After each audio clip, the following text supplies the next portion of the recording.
Last week, the progressive, labor-focused group called the Working Families Party announced its endorsement of Elizabeth Warren for the Democratic presidential nomination over Bernie Sanders.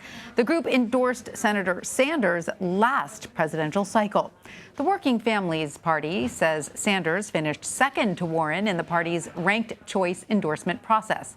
In the days since then, staffers from the Working Families Party say they've faced harassment for the endorsement, including death threats and even racist remarks. The director of the Working Families Party called the harassment, quote, unacceptable. Senator Sanders condemned the attacks on Twitter. He said, quote, we are building a multiracial movement for justice. That is how we win the White House. Earlier, I spoke with the party's national director. I asked him how the endorsement process works for the group. We're a political party, and we call ourselves the political party that is for the many and not the few. And what that means is we're a grassroots party that's made up of grassroots members all around the country, people who build people's organizations, grassroots organizations that come together. And over months, we deliberated over a process that included live form interviews with candidates, like I heard you said before, ranked choice voting. And then eventually we had a vote that included our many, many grassroots organizations and our many leaders that build people's organizations, and an online vote. And we put together the sense of both those communities that make up the party, and the outcome was pretty clear. And we're really excited about the fact that we endorsed Elizabeth Warren for president. So then, were you surprised by these attacks, and where are most of them coming from? First of all, are they continuing? Are you continuing to get flack for this, or have they abated, and do you know where they're coming from? Look, we understood that the nature of endorsements and the nature of politics are intense, right? And that people would be disappointed whatever the outcome would be. And so we anticipated the fact that people would be disappointed, whoever we chose. And that did happen. And some of those folks, have taken it to a level that we think is unacceptable and actually isn't helpful for the type of politics that we built.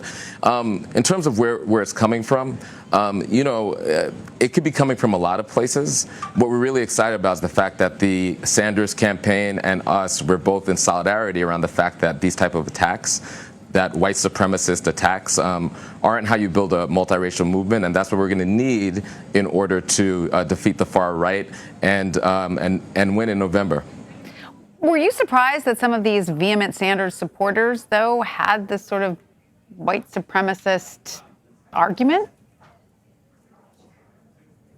Well, I want to be careful there, right? Because, in any of the candidates' bases, you're talking about millions of people. That includes all of America, including people who have some really terrifying ideas. So I don't want to attribute that necessarily to any campaign. What I'm happy about is the fact that, both the Sanders campaign and us are in lockstep around the fact that racism, sexism, and these types of attacks, including attacks that people on the Sanders campaign experienced, are unacceptable, and we're pivoting to organizing. I'm really excited about that. At what point do progressives need to unite behind one candidate?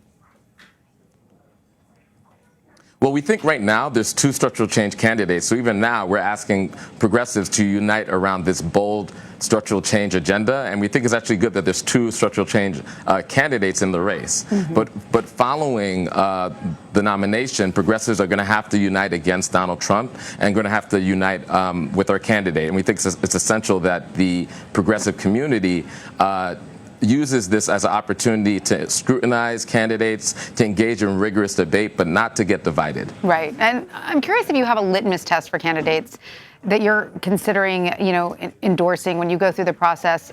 Was impeachment one of those? No, we had no litmus test. We engaged the candidates holistically, their entire platforms. We looked at their past record, and we looked at what they were offering and the way that they organize. Impeachment mattered to us, and Elizabeth Warren was the first to months ago to announce that she supported impeachment, and we think that type of bold moral leadership is what the country needs. All right. Well, Maurice Mitchell, thank you so much for joining us. We really appreciate it. Thank you.